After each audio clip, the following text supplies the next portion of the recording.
My name is Britton Slagle, and I'm the founder and executive director of KarmaSue.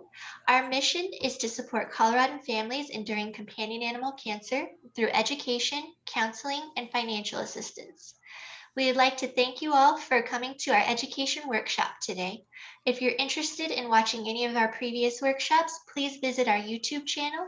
If you have any questions or would like to connect with us directly, you can do so at admin@karmasue.org.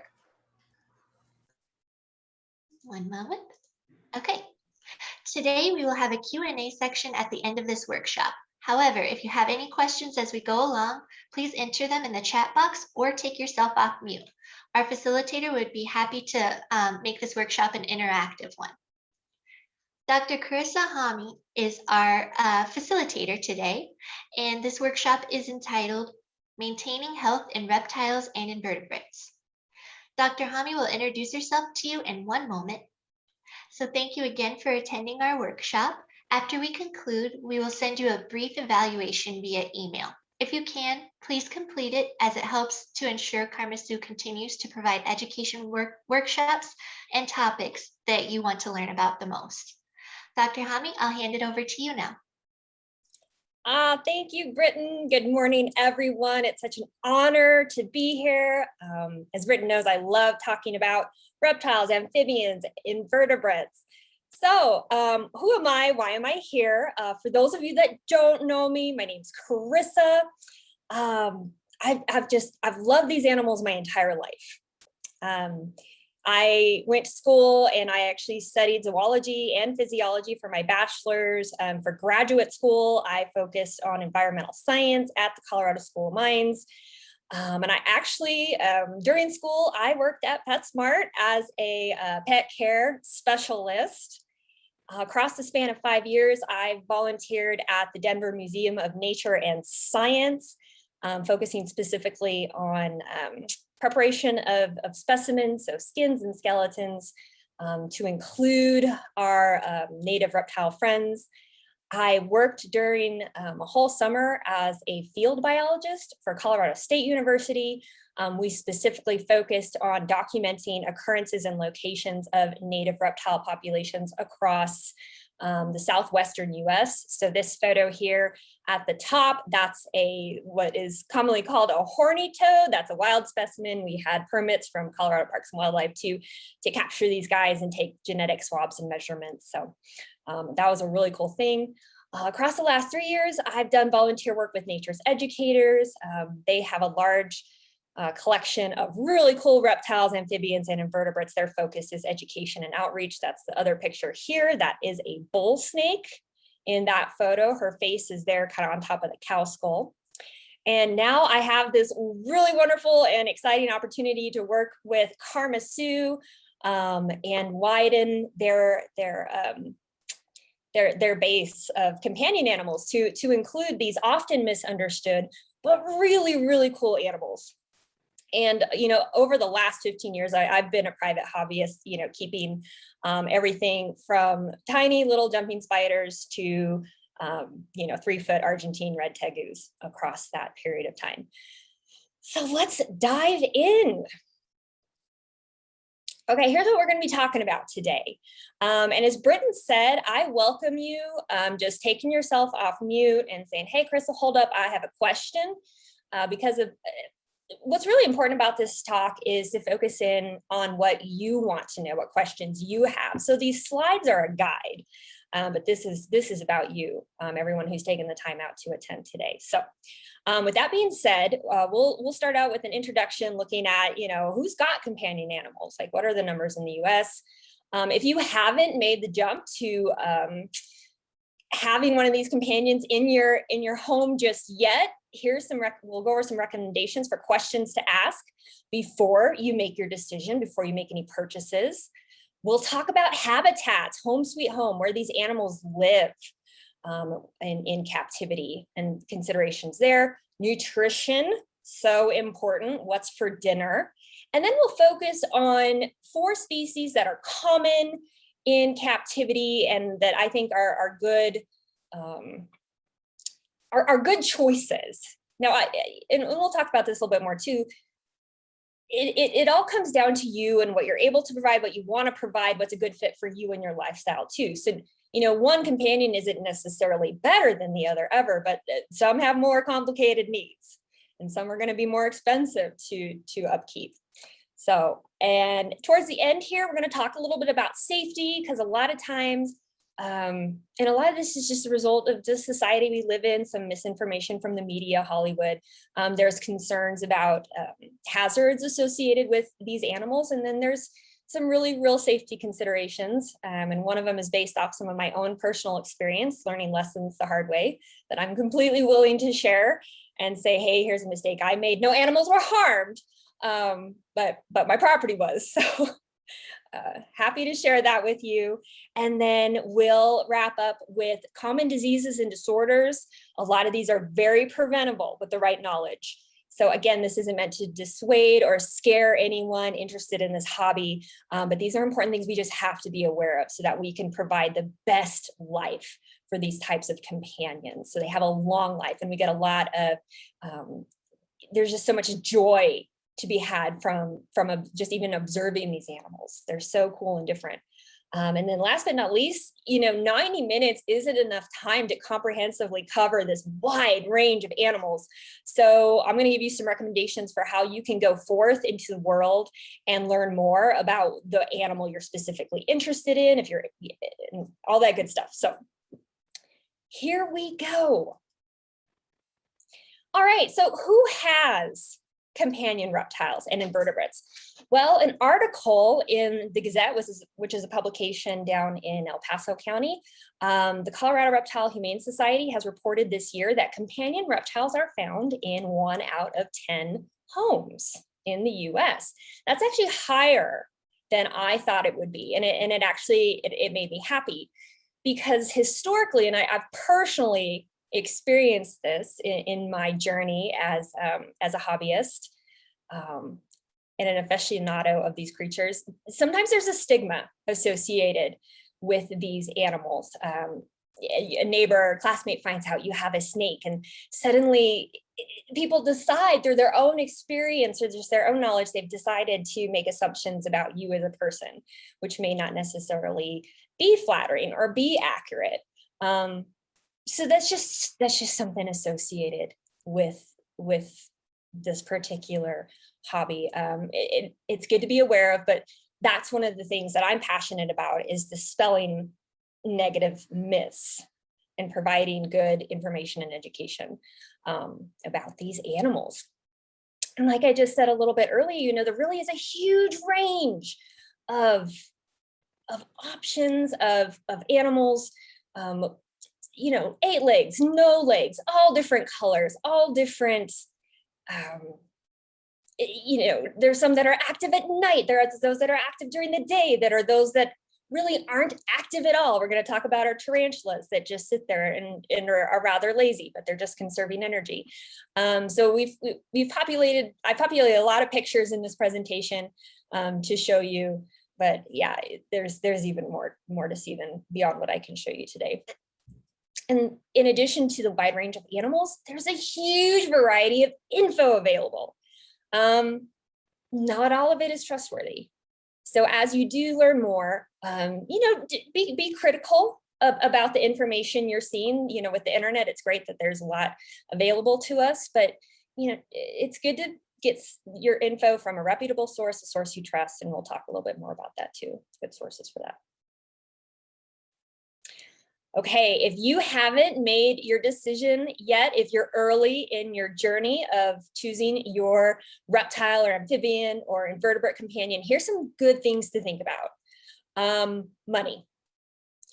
Money is a finite resource for most of us, so this is important to consider just so you're not stressed later on. Depending on what animal you choose, there's a vast difference in the amount of money it takes to initially purchase the supplies you'll need, the habitat, and then there's reoccurring costs. These animals have to eat. If you're feeding a jumping spider, and I have one on my desk right here in front of me, she costs about $2 a month to feed. If you're feeding a reticulated python, you might want to budget $100 a month.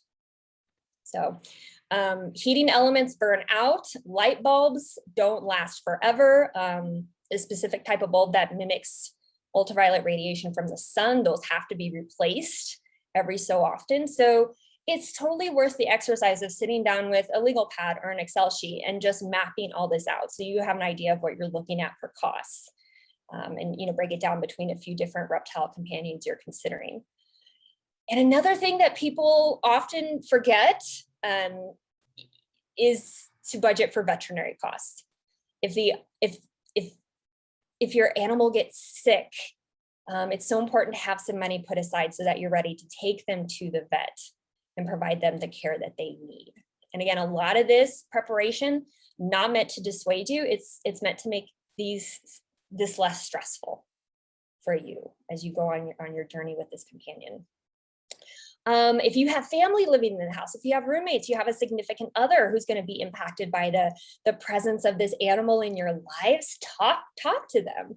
Are they supportive? Do they have any fears or concerns? Do they have input on the financial aspect of things? Do they want to help with daily care and feeding? Do a temperature check on where they're at. They may have a perspective that you haven't thought of too. If you're renting your home, certain landlords have very strict guidelines about what type of pets are allowed on the premises. So, consult your lease, your management company, make sure that these critters are indeed allowed. Another consideration, are you going to be traveling for work, for pleasure? Sometimes unforeseen circumstances have us travel. Who's going to take care of this animal while you're away? Talk to your friends and family. Hey, if I have to go out of town, is this something you're willing to help me out with? And then last but not least, and this was me when I was a kiddo, kiddos can be really interested in these animals and they want one. So always good to have, it's really important to have the parent support. The parent's going to be involved in this care of this animal. But one of the ideas that I really like that I've heard is have your kiddo do a book report or a poster, a research report on the animal that they're interested in, some kind of active learning activity to show that they've learned and they understand what they're getting into. Okay, choosing your companion. In addition to the right habitat, one of the things that makes these animals really unique, really different, is the type of food that they have. If you choose to have a snake, there's no bags of snake kibble at the store. Snakes are obligate carnivores. They've got to eat meat. And we'll get into some of the specifics involved with that a little bit later. This is a photo of a subadult female black milk snake. She is eating a frozen thawed mouse. So those are the little legs going down the hatch there. A lot of our lizard companions will need to eat insects. This is a photo of Madagascar hissing cockroaches. These are some of the largest roaches in the world. They themselves actually make really interesting companions, believe it or not. I've personally raised Madagascar hissing cockroaches and dubia roaches as food sources for my reptiles, and actually became quite enamored of these things themselves. If roaches have you running for the hills, probably the most common feeder insect is crickets. Those are usually available at your local Petco, PetSmart, reptile shop too. So something to consider there. Size and longevity. A lot of the popular reptiles in the trade get much bigger than people realize. Here on the right, this is a green iguana. Historically, this is the most commonly surrendered or rehomed animal. They're not as widely available as they used to be in the trade, and that's good because they get huge. And they go through a puberty phase that makes them, let's just say, feisty for a year or two. So, Argentine red tegu, I've raised one here on the left. That's an adult male. I'm in the picture just for scale. That animal weighs about 15 pounds. So animals this big need an appropriately sized habitat. Another thing I'll mention too, and I almost put a picture of a tegu poop on this slide, and then I thought different of it. Big animal means big poops. Okay, that tegu made poops like a German Shepherd, I kid you not. In the middle here, we have a sulcata tortoise. They hail from Africa.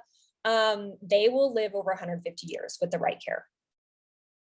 Both these pictures are from the Reptile Zoo in Monroe, Washington. So with that type of animal, it's good to do a little succession planning. Who's going to take care of this animal after I'm gone? What's the plan there? And as we consider choosing our reptile companions, I would be remiss in not talking a little bit about venomous and poisonous animals. That's just in doing work with nature's educators. That's one of the most common things people ask about a snake that they see there sitting on the table. Is it poisonous? Is it venomous? And that's a completely fair and logical question. The difference between venom and poison is venom. If it bites you, this is just a little soundbite. If it bites you and you're in danger, it's venomous. If you lick it or you eat it and then you're in danger, that's poisonous. All spiders are venomous, including the little guys running around in the corner of your house. Is their bite medically significant? With the exception of black widows in Colorado, no. But spiders, that's the only way they have to subdue and eat their prey, is their venom, even including the tiny little jumping spider here on my desk. So venomous reptiles, like this pit viper here in this photo, I took this photo at the San Diego Zoo, that's beyond the scope of this talk. And as far as I know, keeping venomous reptiles in Colorado is not legal without a special permit. And the regulations vary by state and they're often updated. I'm just going to pause for a minute. Any questions so far? Doing okay? All right, here we go.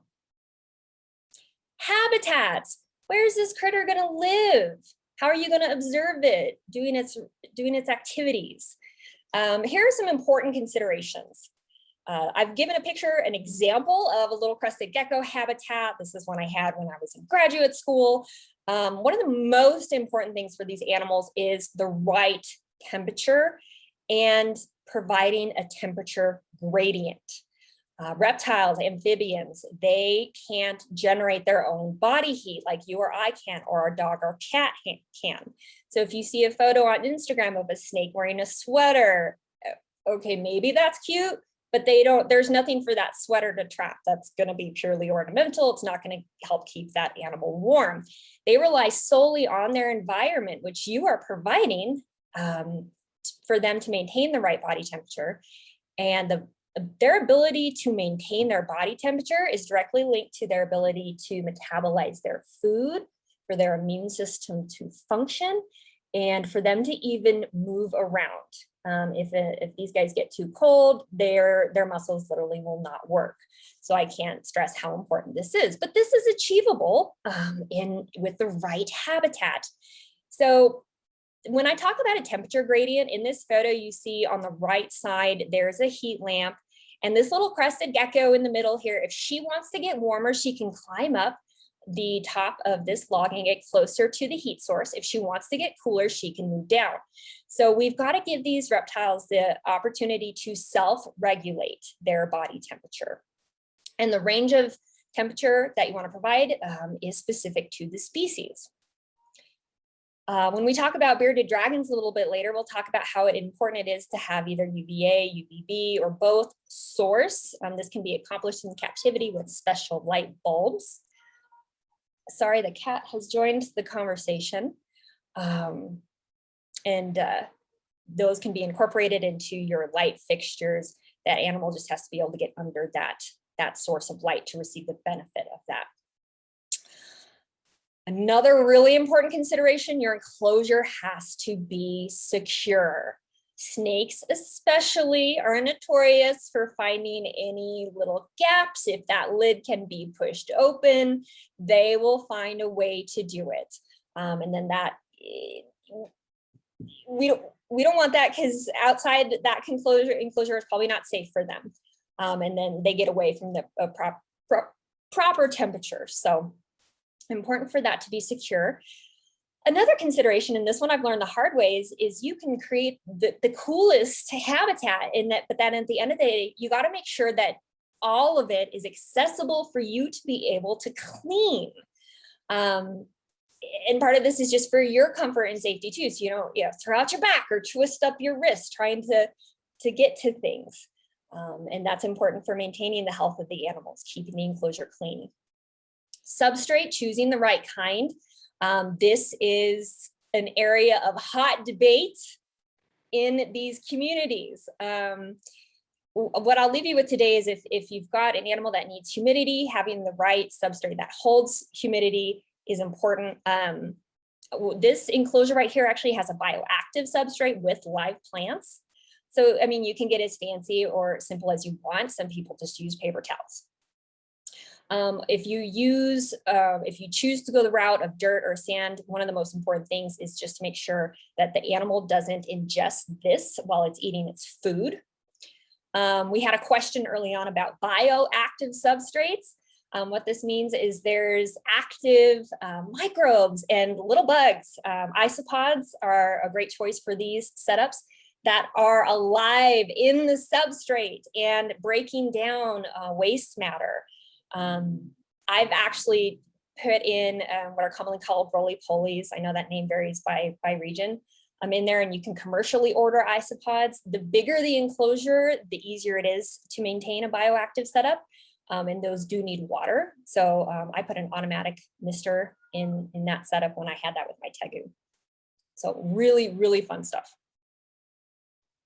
Hey, before you go on, I know we have a couple questions here. I saw one. Oh, here we go. Yeah, but I also have a question. Go for it. Sorry, Leah, I'm going to go first really quick. No, so as far as the temperature, I mean, as far as the gradient and how the animal absorbs heat, I have blue tongue skinks, and I heard that they absorb it more through their belly. So it's more important for the heat thing to have something that's hot for them to lay on. And I think some snakes are like that, where in your picture, it was more from the top. Is there a general rule about that? Or I don't know, how would you know what your animal needs? That research that you're doing, Erica. Yeah, a lot of people with snakes, they use heating pads or heat tape, and that does provide that what's called belly heat, because their body is in contact with that surface. And that can be more beneficial than just ambient heat in the air.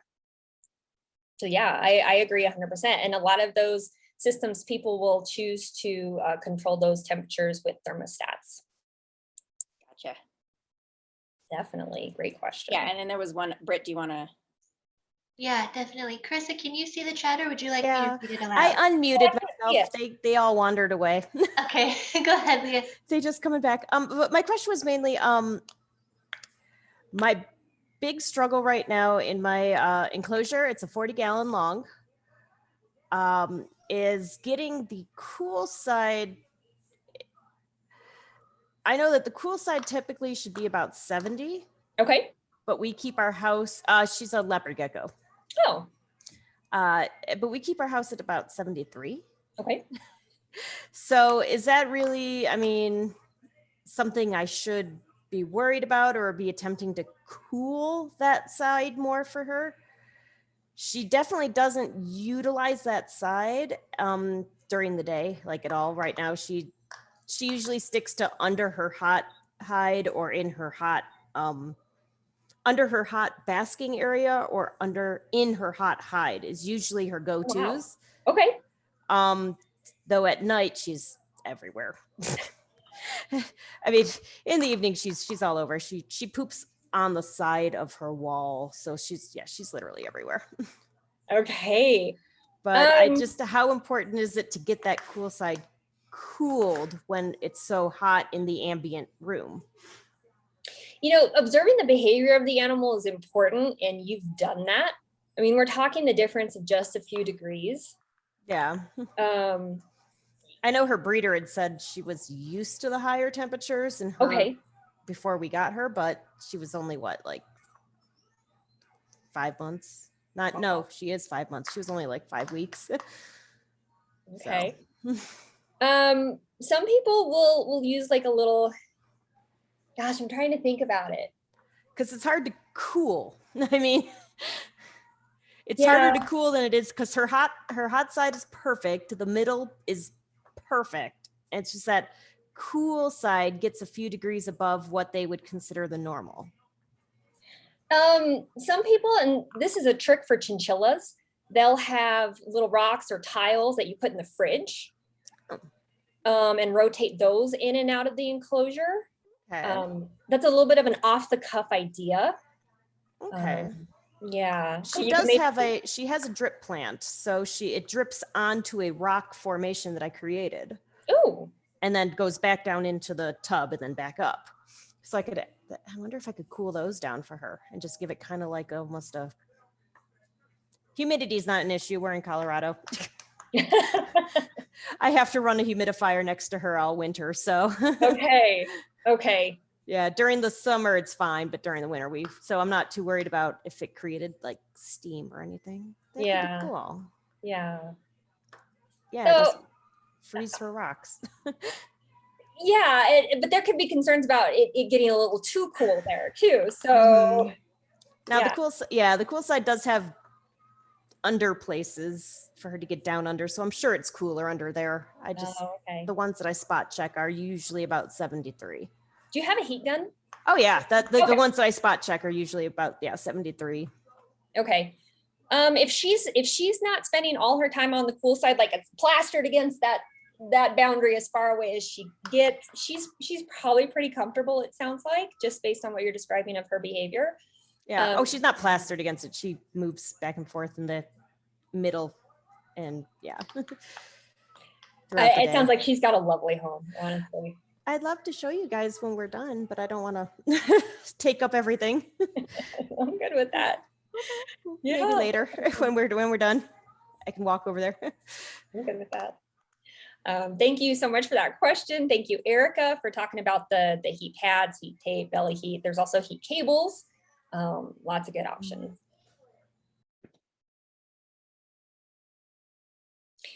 All right, so now that we've covered temperature and security, privacy is important, especially a lot of our snake companions can be shy, or during times of shedding or molting, these animals will want to go somewhere where they feel safe and secure.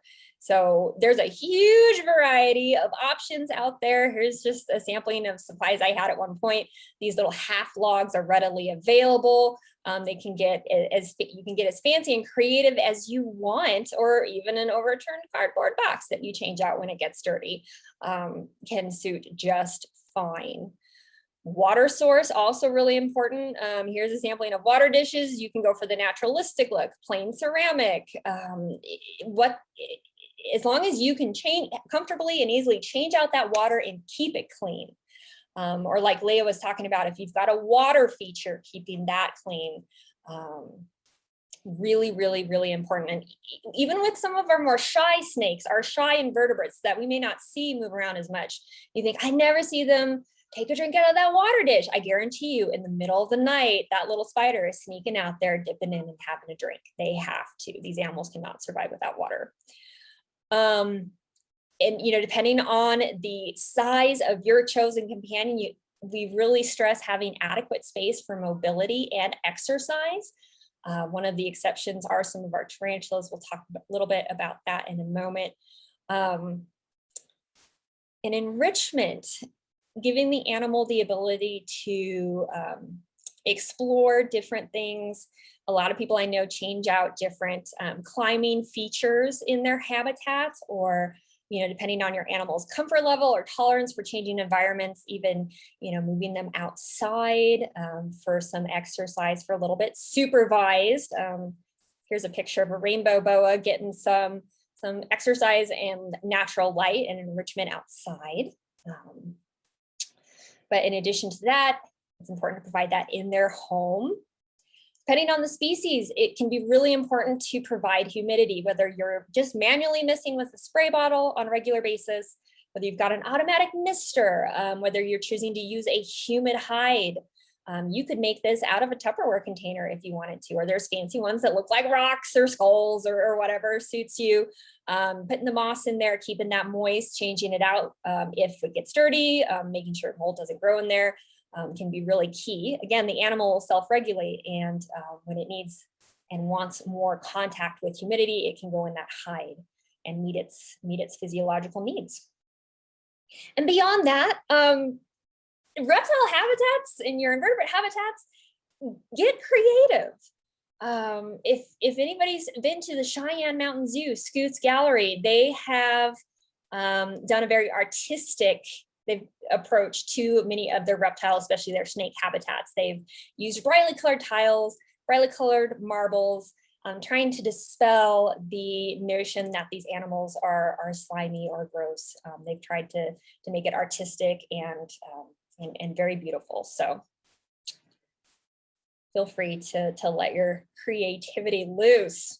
Again, as long as the animal's key needs are met.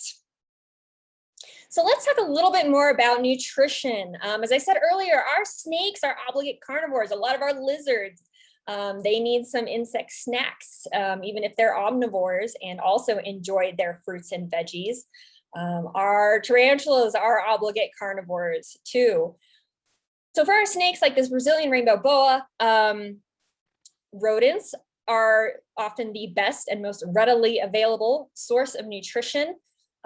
Mice, rats, some ball python keepers like to seek out and feed African soft fur rats, which are the native food source for those snakes.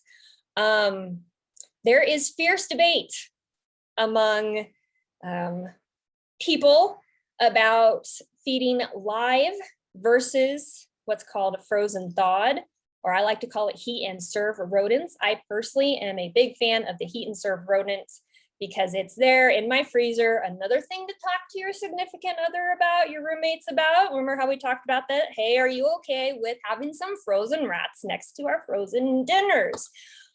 It's there when you need it. You pull out what you need for your companion's dinner, put it in some hot water. Do not put it in the microwave, and get it up to a good, 80, 90 degrees.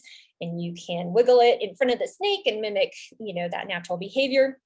The reason I recommend heat and serve is live mice and rats are actually very capable of defending themselves. They have sharp little nails, they have really sharp teeth, and there are sad stories and really horrifying pictures of snakes being ripped apart by a understandably scared and defensive rodent. All right, insects. There's a huge variety of sizes out there to fit your companion's need. If you're not sure what size you need, err on the side of caution and just feed more smaller insects if that works for your companion. Feeding too large of an insect has the potential to cause gastrointestinal blockage because our insectivores, our omnivores, do have to digest that tough exoskeleton. So for your little baby tarantulas, your tiny little jumping spiders, fruit flies, you can get flightless fruit flies at a lot of pet suppliers. These have been specifically bred so that they don't fly, they just hop around. Crickets are available in all different sizes, from little bent heads all the way up to big, bulky, large crickets. Roaches, again, I'm going to stress that these are good feeder options.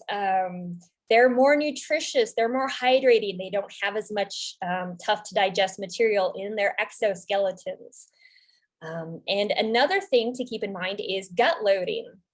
And what this means is before you feed your insects to your companion, you give them a healthy, nutritious diet all of their own. And the benefit of that is passed on to your companion animal, who then eats that little bug.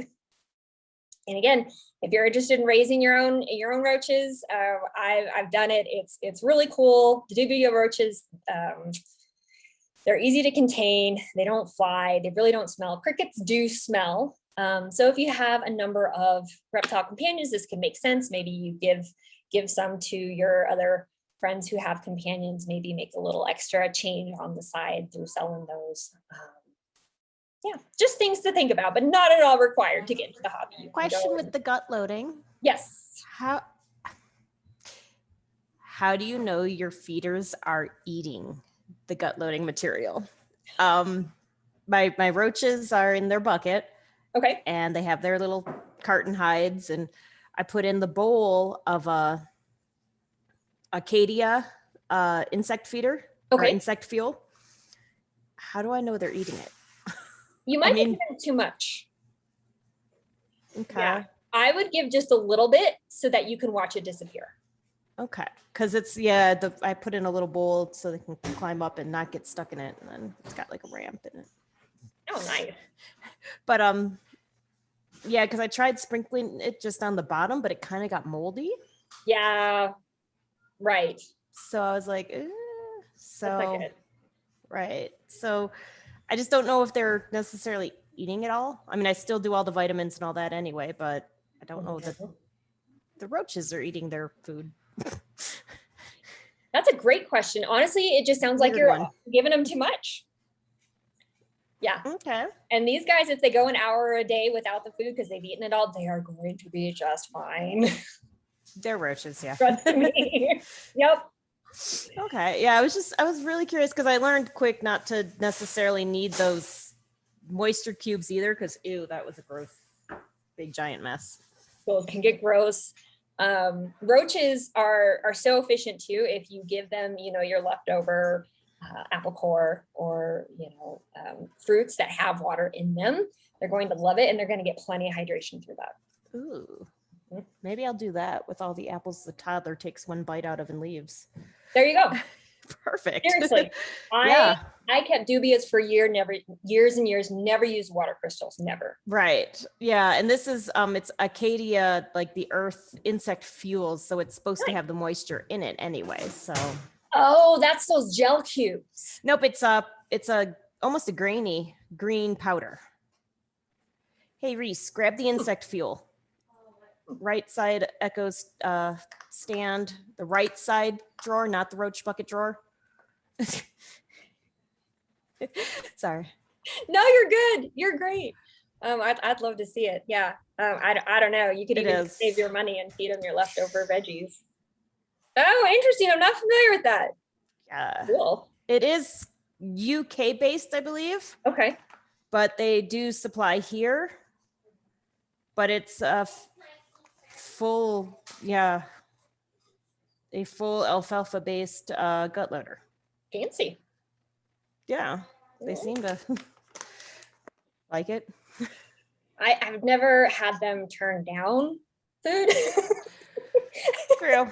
I also, though, when I get my mealworms from the store, I'll actually take the mealworms out of the sawdust and put them into a small container of that, and they seem to love it too.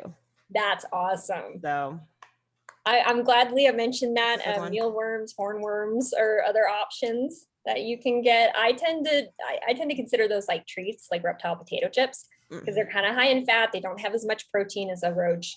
I've heard stories of bearded dragons getting to where they'll turn up their nose at anything other than a mealworm. So recommend feeding sparingly. I have a Again, question. Do you yeah. have, is there a difference between like the dried stuff that you can get, the dried crickets and all that versus live? One of my guys is like 70% blind and I don't know that he would be able to find a live one. I have multiple ideas. Okay.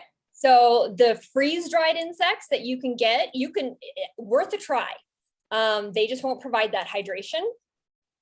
But nutritionally, they're still getting the insect, whatever. I should think so. I have not compared nutrition information Okay, just curious. between the juicy ones and the freeze-dried ones. Definitely worth considering, especially if you're like, I want to do this so much, but I can't handle the thought of live insects in my house. Check it out. Check out the freeze-dried option.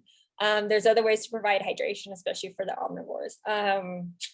What was the other question? Oh, vision troubles. Yes, this is actually common in some of our more mature reptile companions. The Tegi that you're going to see a few more pictures of actually does have vision difficulties. even with my cresties that don't have trouble seeing, I've done tongue feeding, and that's where you get like a big set of tweezers, you grab the insect, and you literally present it to your reptile friend. So you could get that right up and close to their little nose, and all they have to do is just, oh, chomp, and there they are. Yeah. Also good for helping to ensure that no substrate is ingested during insect feedings. And it's really cute. Cresties, especially my cresties, learned what those tongs meant, and they would get so excited when they saw those tongs. So fun things. Great questions. And Leah mentioned this, but I also want to touch on supplements. Calcium and vitamin D for a lot of these reptile companions is so important to provide these supplements in captivity. You buy them as powders. There's different qualities out there. Just do some research on the products. And one way to go about it is before you feed your little feeder insects, put them in a bag, add just a tiny little bit of this powder, shake it up, kind of like you're coating chicken breast for making fried chicken, feed to reptile, done. And some gut loading also materials like Leah was talking about can contain these supplements as well.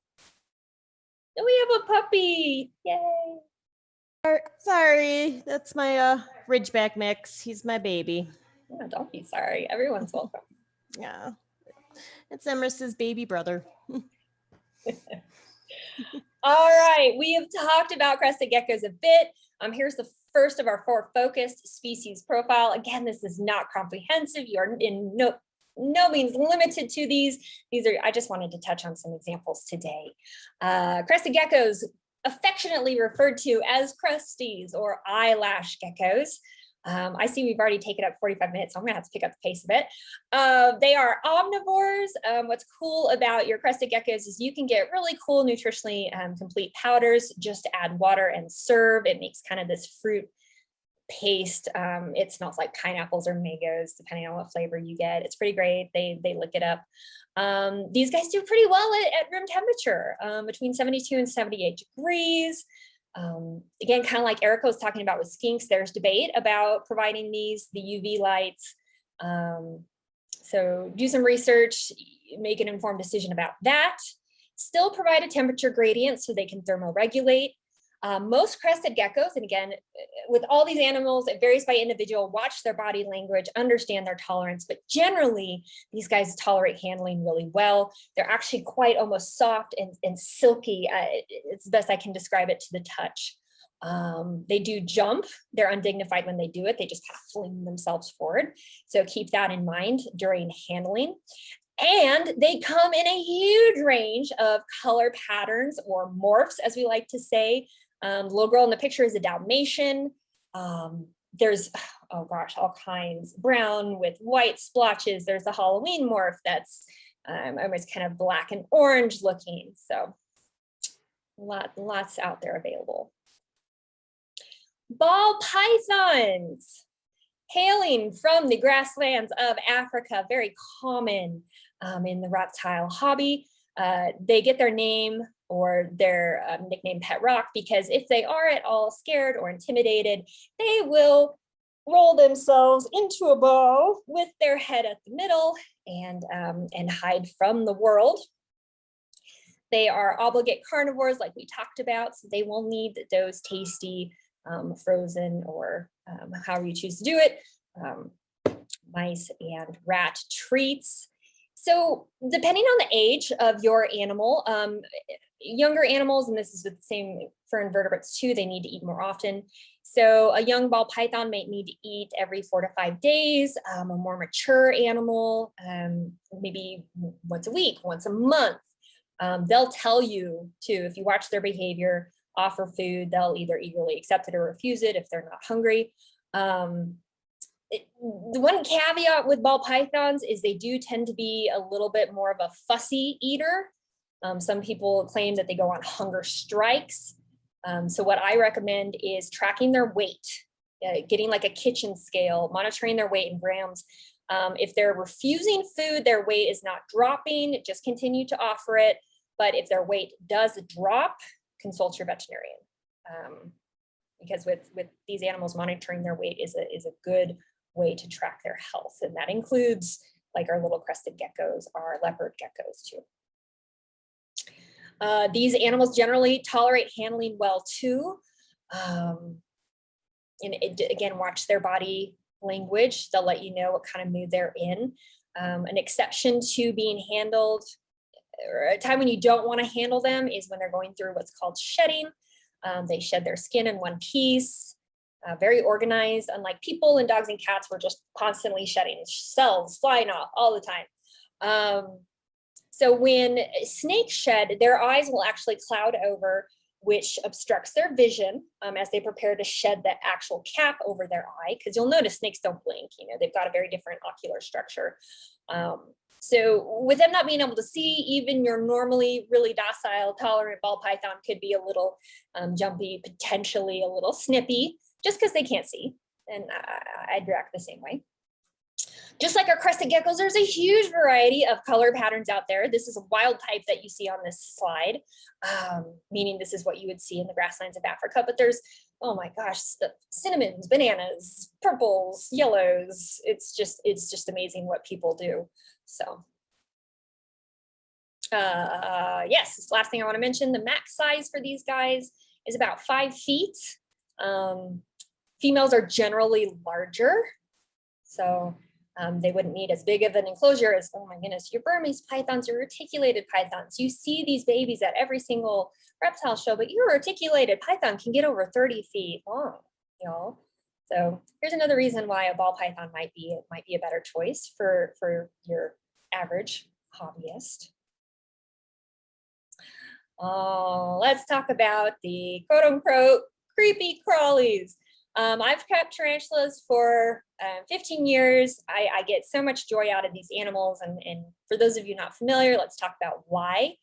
I am focusing on the New World tarantulas today. Some examples would be your Chilean rose hair tarantulas, Chaco golden knees, Mexican red knees, Oklahoma browns. There's a difference between New World tarantulas found here in North and South America and what we call our Old World tarantulas, which you would find in Africa, Asia, those areas of the world. These are obligate carnivores. Your little babies, like we talked about, you might want to feed every few days, up to once a month for your more mature specimens. Generally with my tarantulas, it's been every week or two once they're adults. These animals do not see well. Based on the research that we have right now, the evidence says that they primarily see light and shadow. They don't see colors. They have a hard time discerning shapes. So the way that they sense the world around them is through vibrations. And for the most part, they will sit very still and conserve energy. And unless they're in a breeding season or hungry, they're not going to be out moving around. They're going to wait for the most part for their prey to come to them. And they sense that through vibrations in the ground and the presence of hairs on their body, telling them what's going on around them. Most of these do very, very well at room temperature. I've listed 72 to 78, but I've had rose hair, around 68. She did great. A lot of these tolerate handling really well. You don't have to handle this. If you want to keep it as a purely ornamental pet, that's great. You just have to have a plan for how you're going to move it around when you want to clean the enclosure, or if you need to move it for any reason, have a plan for that you're comfortable with. And just a lesson learned the hard way from Carissa, I did try keeping Old World species, and I realized I was out of my depth. I was a little nervous and scared, which meant that's not a good situation, because then you're not going to get in and clean the enclosure like you need to because of that fare probably. So Old World tarantulas generally have what we call a medically significant bite, whereas New World tarantulas, for most people without specific sensitivities to different insects, it's like a bee sting if you were to get bit as far as the venom component goes. One defense mechanism that the New World tarantulas do have that is good to be aware of as you embark on your journey is they will kick butt fluffies. So in addition to biting, really all these animals have to defend themselves with is these what are called urticating hairs that they may choose to kick off their abdomen in the direction of what they perceive as a threat. Again, they can't see. They're just like, oh my gosh, something's dark above me. It's gonna eat me. So these hairs, they can float a few feet. They're irritating if you get them in your mouth, your airways, your eyes. It's gonna be really irritating. So just something to be aware of. In 15 years, I've only ever had a rose hair kick butt fluffies once. Never leave these guys unattended with a live insect during feeding. Always monitor them, and I'll tell you why. When they go through a molting process, they're very, very vulnerable, and that's how these creatures grow. So this is a Chilean rosehair tarantula getting ready to go through a molt. She's lying on her back, and you can actually see her mouth part there. Those are her fangs. And what they do is their exoskeleton will split open here on the underside of the thorax, and they will crawl out. And over the course of the next 24 hours, their exoskeleton will harden. If they're a younger animal, they will grow. This is when they grow in size. You can see her old exoskeleton is lying here in front of her.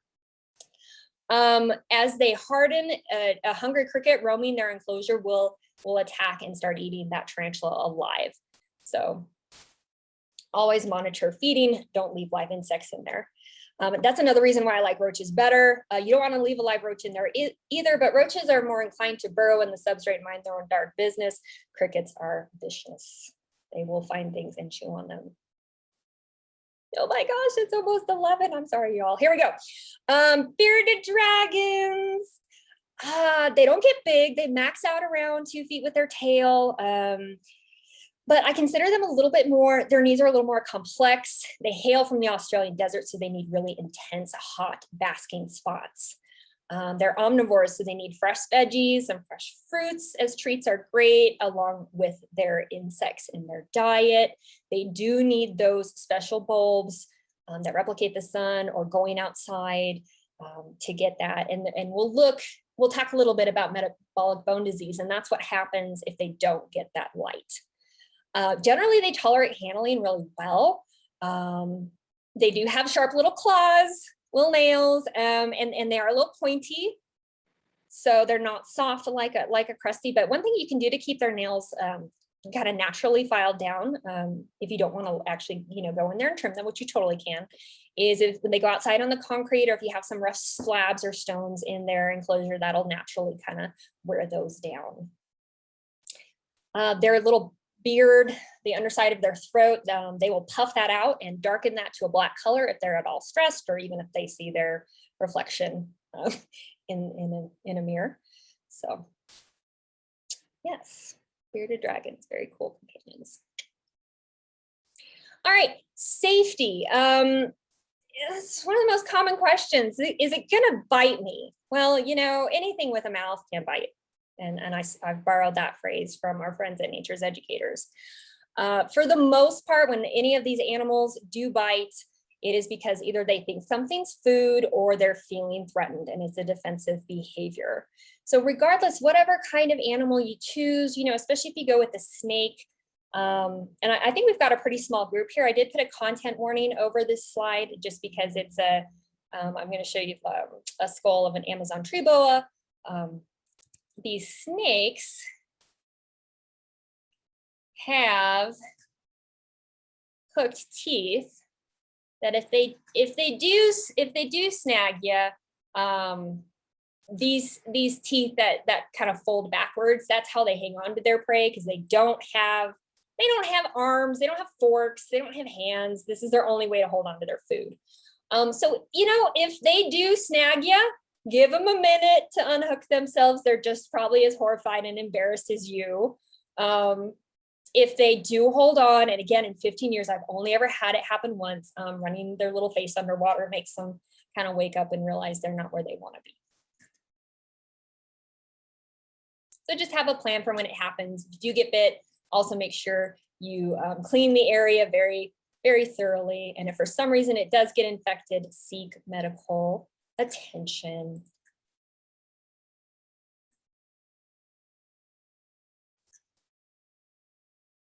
Salmonella is also a classic concern with reptile enclosures. Oh my gosh, my kids, my family, we're all going to get sick. Practice good hygiene, just like if you're cleaning up after your dog, cleaning your cat's litter box, wash your hands, use disposable gloves if that's something you're a little more comfortable with. And keeping the enclosure clean is also key for keeping your companion healthy. Also be aware of what you're getting your feeders from, whether it's rodents or crickets. Get clean feeders. The conditions those little guys are raised in matter too. Heating elements, as we've talked about, heat cable, heat pads, heat tape, heat bulbs, lots of options.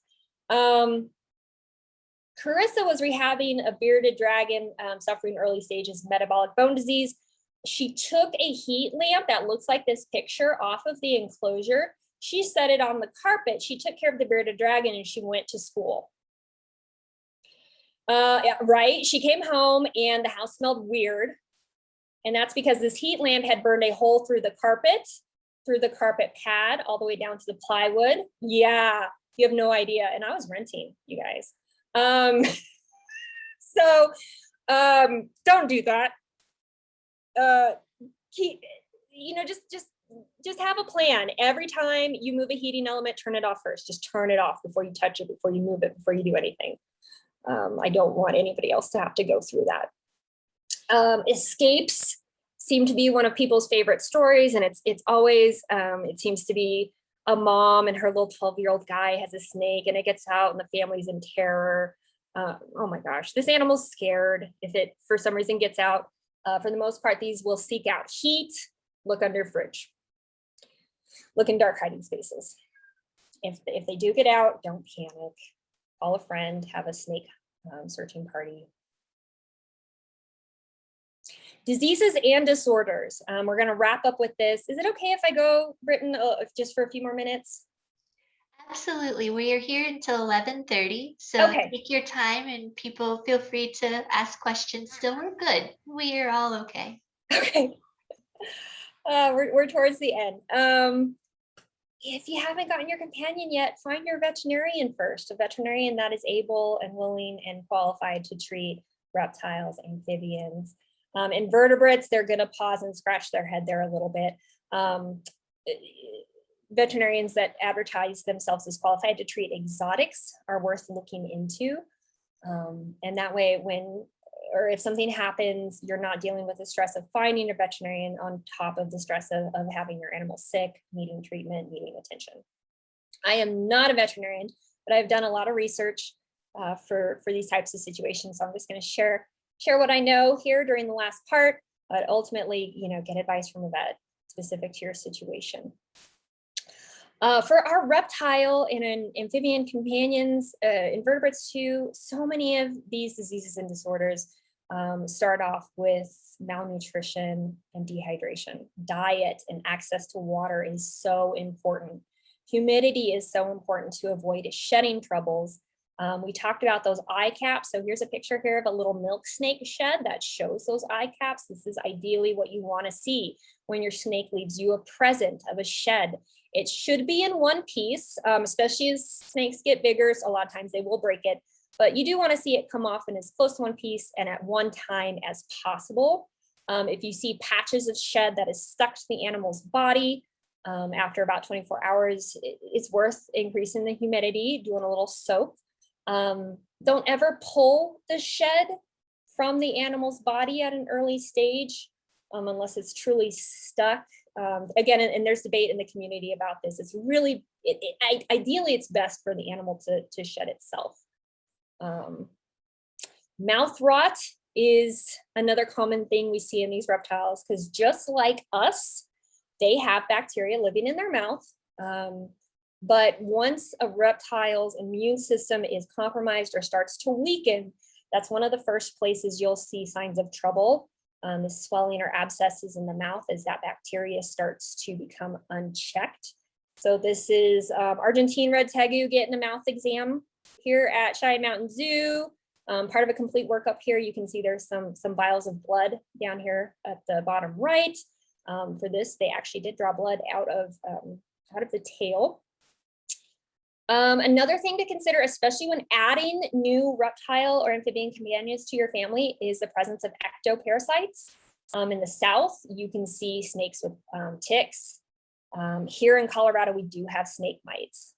So these can be very irritating for your animal. It can cause changes in their temperament because they're upset, they're irritated. There's home remedies for these, but best just right off the bat, don't even bring that into your house. Okay, so metabolic bone disease is probably the most common and most tragic disorder in captive reptiles. It's entirely preventable with the right lighting, the right nutrition. Really, we should never see this, but we do because people decide to get these pets and they just don't have all the right education. So if everybody's okay, I've found a video. We're going to watch the first 60 seconds of this video. It's upsetting. It's hard for me to watch. This is a very sick animal.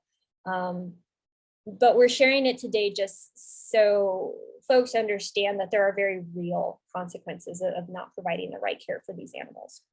So if you don't want to see the video, now's a good time to step away. And I'm gonna load it up. It might take a minute. So just join us here in a couple minutes.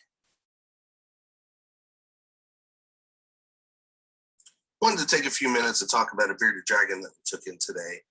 This is a 5-year-old dragon, severe metabolic bone disease, really bad mouth, facial structure, everything about the face, it's all rubber. This animal is in pretty bad pain. Got some heavy breathing going on, some shaking. You could see kink in the back, potentially from a broken spine at some point. Bad hips, kinked tail all the way around. These feet, upturned feet. Now this animal cannot walk. You can see it's occasionally shaking. It's also, its jowls or its beard's a little inflamed here. And you can see when it's turned over, it cannot right itself.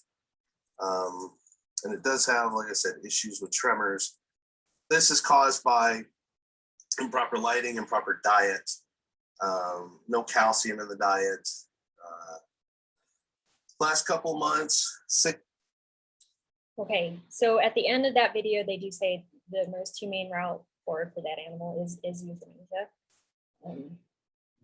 So that's why we stress the importance of calcium supplements, lighting, diet.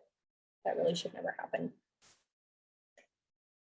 Okay, cancer in reptiles. We talked a little bit about this at the Boogie On fundraiser. There's not as much information out there as I would like to see, but from what I have found, the causes are spontaneous, linked to viral infection, carcinogenic agents, or genetic predisposition. And in the study I found from 2017 of the animals evaluated, cancer was found in 12 to 26% of this cohort, with snakes having the highest reported cancer rate. So for all of these disorders, the ones that you're not going to prevent, and you're rock stars, I know you will. For anything else, just to monitor the health of your animal, watch for behavioral changes, kind of like Leah was talking about with her leopard gecko. She knows what's normal for that animal. She knows his or her behavior, where she spends her time, where she leaves her poops. If that changes, or if the composition of her poops changes, if there's visual physiological changes like oral abscesses, lumps, bumps, check things out with your vet. Get a veterinary evaluation. What they decide to do a lot of times parallels what we see with our other companion animals. May and should include a physical exam, may include imaging, kind of like these x-rays you see here of a tegu, could include blood work and biopsy of any areas of concern. And as your companion is recovering or undergoing treatment, that's where the heat, your temperature zones, humidity, lighting requirements, diet, these continue to be important not only for general well-being, but any type of recovery from a disorder. And also, especially at this time, and this should be at all times, really a stress-free environment, the privacy they need, maybe putting the enclosure away from busy areas of the home while the animal recovers. and just watching their behavior too. They'll give you as many clues as they can of what they're seeking, what they're needing. Other options, depending on what your veterinarian recommends, again, and I want to disclaim again, I'm not a veterinarian, but I've read in these articles, surgery can be an option, chemotherapy can be an option, and you as your animal's partner, ask the questions about quality of life during and following treatment, and the financial considerations. Again, money is a finite resource. I acknowledge that. I wish I had just unlimited funds for all this, but most of us, we just don't. So these are questions we have to ask. All right, here's our last slide, you all. How to learn more. Zoos and nature centers. Here in Colorado, we've got the Denver Zoo, we've got the Cheyenne Mountain Zoo. Honestly, if you go to their reptile houses and look at their exhibits, a lot of the materials they use in some of their habitats are commercially available for consumers. So you can go see how they set up their enclosures, get some ideas, talk to their keepers, talk to their staff. Most of these organizations, part of their mission, part of why they exist and have funding, is to educate the public. So I definitely encourage you to be bold enough to have those conversations. If you're interested in keeping native species, just to confirm the legalities, talk to Colorado Parks and Wildlife. They're also tasked with educating the public. That's a big part of why they exist. Research the natural habitat, find out where that animal comes from, and learn about what they would be experiencing if they lived out in the wild, and then recreate that in your home. Join social media communities. There's some good ones. There's some ones that maybe aren't as good and supportive as they should be. So evaluate that. There's actually a really great group on Facebook for hermit crabs. So those can be sources of really good info and support. If people start bullying, getting mean, that is the thing that happens online. Don't tolerate it. Find somewhere else if you start having negative experiences. Books. For those that are interested in tarantulas, this is the Tarantula Bible. I love it. I get no profit or proceeds from it. You can get it on Amazon or eBay for about $10, $15. It's amazing. They cover New World, Old World tarantulas. It's great. So finding the right book can just be a gold mine. And then last but not least, if you really want to nerd out and read the scientific articles, you can search on Google Scholar. If the full text is not available, grab that digital object identifier, go to Sci-Hub. 9 times out of 10, I've found the article there for download for free. Don't ever pay a journal. Or email the authors directly. It will make their day. And that is all I have for slides. Let's open it up for questions and discussion. Thanks, Carissa. That was awesome information. We appreciate your time and expertise in joining us today. We do have 20 minutes, so any and all questions are welcome. We'll just open it up. Okay, here's a weird one. Do you have any good resources for frogs? That's kind of the next critter I want to add to I want to build a 40 gallon Paldarian. Ooh. The build itself will be a very long time, but just in general, just for the frogs, any good available sources for them, because I know they'll need more, humidity, except yeah. With amphibians, breathing through their skin, drying out for an amphibian is a death sentence. So you already know this, Leia. It sounds like having that water, the right humidity is key. Little frogs, that's one area where I'll admit I don't know much. But gosh, Denver Zoo has some nice setups. We're down in Fountain, so yeah, we. Oh, fair enough. Okay. Yep. But actually, I do have to go up to Aurora because that's where the 40 gallon tank is. The girl I met on the leopard gecko site, actually. Oh, nice. So. Yeah. Oh my gosh. Good luck. I just envision this like beautiful tropical. That's what I'm envisioning. Tropical thing with little islands built into the water and And people do combined terrestrial water habitats, especially for like aquatic turtles, crocodilians, and they'll actually have live fish. I was looking at that too, the rainbow minnows. Yeah. Yep. Yeah. Because they can be self-sustaining without much filtration. Mm-hmm.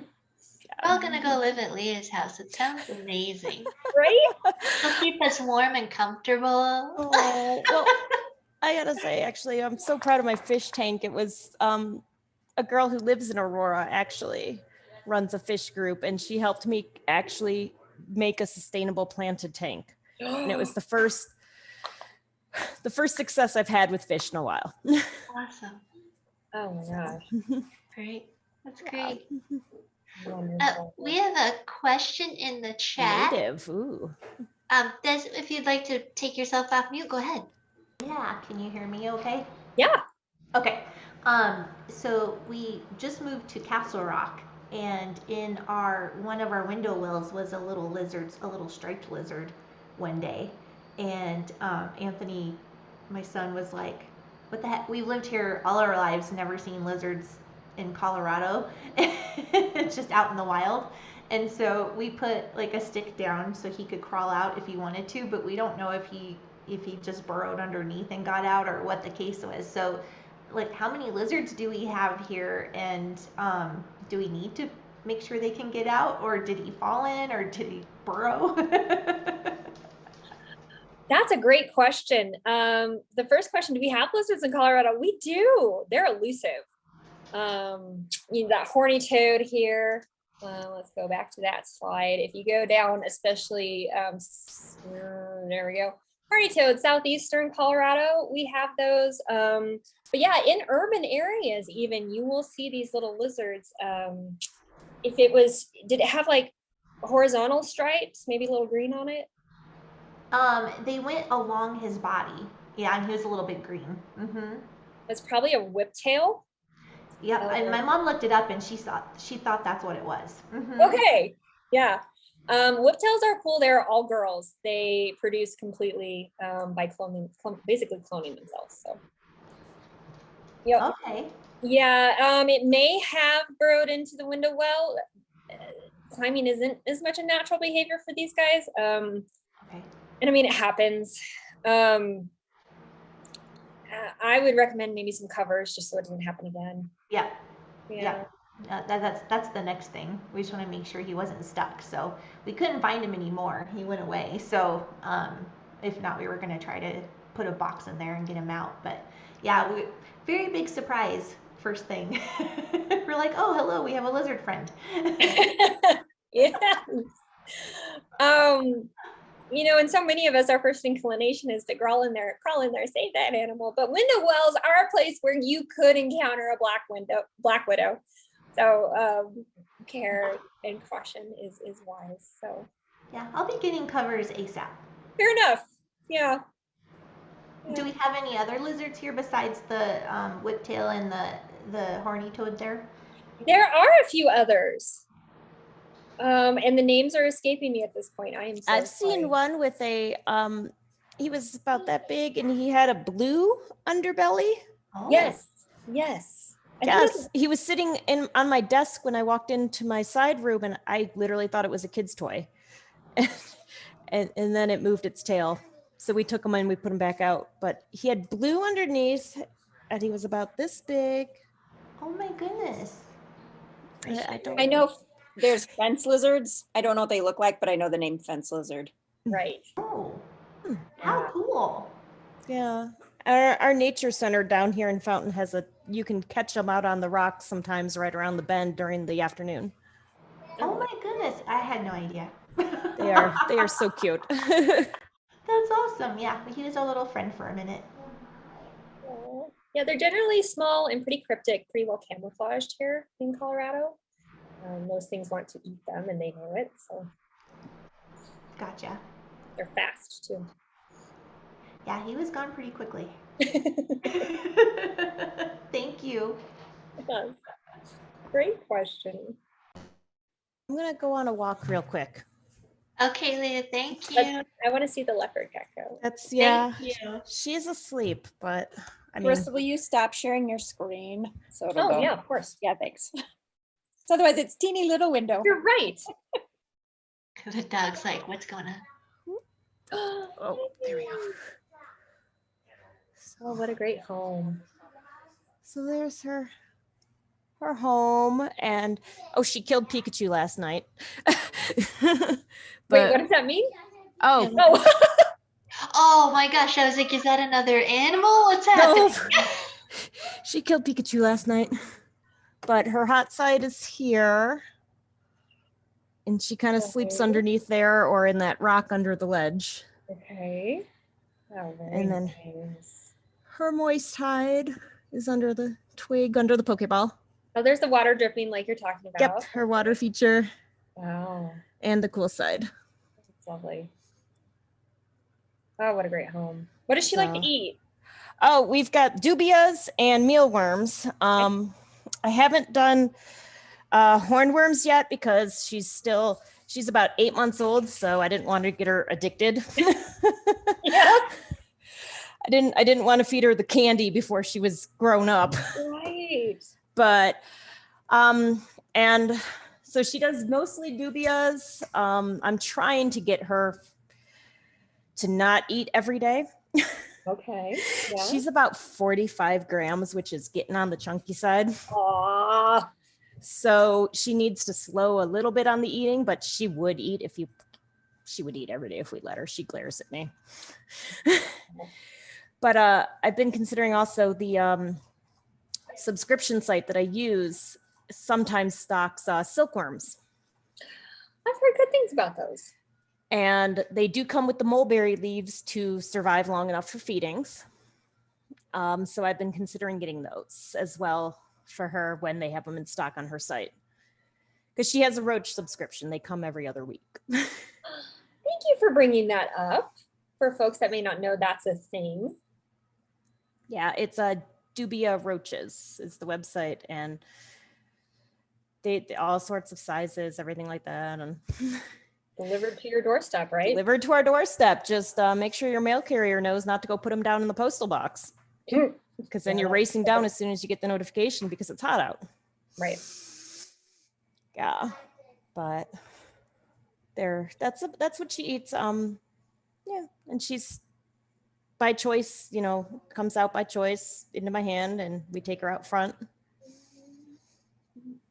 So, That's so great. Thank you for sharing that. yeah, she's technically my 4-year-old. So it was the one that we researched as what he could help handle and care for, and he can feed the worms. He can't really handle the roaches. I get that. You don't want that running loose. And he can bring her in and out, and he cleans and he sprays her, and yeah, he's good with her. Oh, that's wonderful. So, yeah, but I think our next one, I want a snake so bad. I just don't feel like we have the adequate space. Okay. And that's kind of my big hesitation on that, because that's a 40 long, and that wouldn't be good for a snake. Gotcha. Yeah, you want a bigger habitat. Want a bigger habitat. Gotcha. And I don't think have too much room because I've got the 20 long tank there. And yeah. Like the corn snakes, they still get pretty big, or little garter snakes. That can be a smaller option. But snakes are cute, but I think everybody kind of wanted frogs next. So we were researching that. Very, very cool. Yeah. Thank you. Oh, gosh, yeah. I'm showing that. Any other questions, stories, thoughts? It sounds like Leah does the best to prepare for animals. Oh gosh. I would say it's my anxiety, actually. I don't know. We spent because I joined a husbandry group on Facebook back in December and started preparing and setting up. And we didn't get Echo until what was it, March, April, right? Yeah. November, December, January, February, March. Yeah, she was 4 months when we got her. She was born November 27th. Oh my goodness. And then the breeder held her until the weather was stable enough to move her from Ohio to here. Gotcha. And she arrived here by plane and we picked her up. Oh my gosh, that's amazing. Yeah. She was packaged all cute little travel. She came by, we had to get her at the FedEx distribution center, and they wanted us to open it right away and see her because we brought her little habitat transport to transport her in to be safer. And we'd set that up with the hide and made it a hospital home. Oh, that's so neat. So it took a lot of planning. Yeah. Had to convince everybody in the house to keep a bucket of roaches in the cabinet. How did that conversation go? It was mainly my teenager. He was like, oh my God, roaches. I was like, these can't climb. We made a specialized lid so that, you know, it has the grates over it. They can't climb smooth surfaces. They can't breed here in Colorado. Well, unless you provide the habitat for them. Yeah. So it was easy, but it took a little just convincing to get over that stigma of that these are roaches. Right. But now I just reach in the bucket, grab some in her bowl. Totally. It's just like, it doesn't even faze me anymore. So great. What So- what I think is cool is that you're teaching your kids to respect all kinds of animals, you know? I mean, even personally, I couldn't deal with the bugs and stuff for feeding, so it's not something I would ever have, but I respect them and I think they're cool. Yeah. Maybe not spiders. Spiders I just can't deal with, but I don't go out of my way to hurt them or anything. But I just think, you know, with your kids, you're teaching them, you know, and even if they don't grow up and have them as pets, they respect them in the wild. They respect them, Yeah. you know, from other people. And I just think it's so cool that you're doing that. And Right. and I think you're awesome that you're okay with, I had a pet mouse once, so I can't like Aw. imagine feeding a mouse to a snake, or I can't, and I like snakes, Oh yeah. but can't do it. But I think well, it's we great had- that you're doing that. I used to rescue guinea pigs too, so I kind of am like, I love the little rodents as well. I had a guinea pig too once. And I loved They are fabulous. I had 7 at one point Oh, for gosh. through rescue, and they were wonderful. But we moved to Korea, so. But that's- I just think it's great that you're. I think the more people that can teach kids that, you know, all animals are wonderful and have their place on the planet, and they're not evil or whatever we're taught to think they are. I think that's so cool because it just teaches them Yes. amazing things. And our big thing too was you have to teach them, you're like, you know, we respect they're bugs, and we have to feed them for their proper nutrition, and everything has its place. Right. And I was like, we might think that for us they're icky and we don't want them, but we have to provide Echo with the right Yeah. food exactly. for her. Exactly. So we definitely had to do that. and I will say my 4-year-old learned one big word with all of this. He can tell you that Echo is crepuscular. Love it. Nicely done. And that is his favorite. He loves to tell you she is crepuscular. That is cool. So he cares for her a lot. And I think that's great for him to start with. It was a good starter reptile. Colleen, thanks for your input. And Yes. thought. That was awesome. It's helpful too, because that's why we're doing this workshop and in November doing the pocket pets, because we want to bring attention and highlight kind of the unsung heroes of companion animal worlds. We do love our dogs and cats, don't get us wrong, and horses and pigs and all kinds of things, but there are other There is Emmy. companions. And I believe, like Kirsten and I were talking yesterday, that sometimes you're not ready to have another dog or cat, and there's a whole other world of companions for you. So this is just another way to connect with other species. Yeah. You'll see things keeping these animals you just never thought you'd see outside in National Geographic. You know, I was telling Britton yesterday that cresties, they will shed their skin too, but they'll just literally throw their head back and pull it off and eat it. Oh my with their God. own eyeballs. Like that's a normal Tuesday for them. Wow. Okay, I do have to say though, I'm jealous of snake owners because Echo eats her shed. Right. So I See? can never grab a little bit of it just to see what it's like. She's always like, too quick for me. I'm like, darn it, give me some. Yeah, snakes are awesome in that regard. Oh, ouch, Kate. Ooh, there you What go. does your dog think of? Well, my two bigger dogs, they are both hunter dogs. So I have a husky and I have a ridgeback. So they're meant to patrol farms and yeah. So they sit and stare at her tank for hours on end while she's crawling around waiting. Emrys, my tinier dog, who he's the reason I found the organization, doesn't care. Not a care in the world. And then our cattle dog is just too cattle dog to notice. I understand that term. She's too cattle dog to notice anything else. She's just all over. If she can't hurt it, she doesn't care. Right. Too small for her to, nope. Yeah. I Exactly. can't make you go over here, so I don't care about you. Right. Yep. Nope. That's her when the older kids are playing. She's constantly going over and trying to nip their heels to make them Yeah. turn in the direction she wants. And I'm like, Right. yeah, they're all, so they don't mind. But we are careful and we never take her out in a situation that the bigger two are, bigger three are around. Right. Right. So if we're taking her outside, she will go out to the front yard while we put the others in the back. The back. So we definitely never, or if she's out in a room, it's with a closed door that's monitored. So yeah, she's never just out with them. And the cage has a lock, of course. Yeah. Right. I will share, I've had the same cat for going on 14 years now, and she's cohabitated here with the tarantulas, the roaches, the tegu, the snakes, all the lizards, aquariums.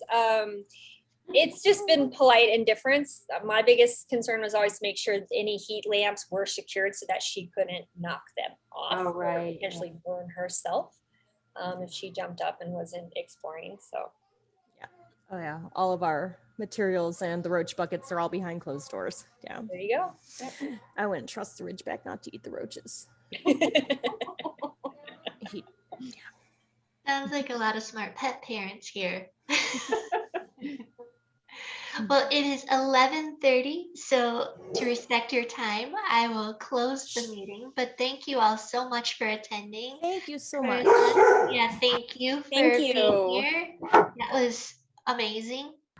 And thank you all for joining us today. And I will send you the slides and an Yay. evaluation in just a few minutes, but feel free to reach out with any questions.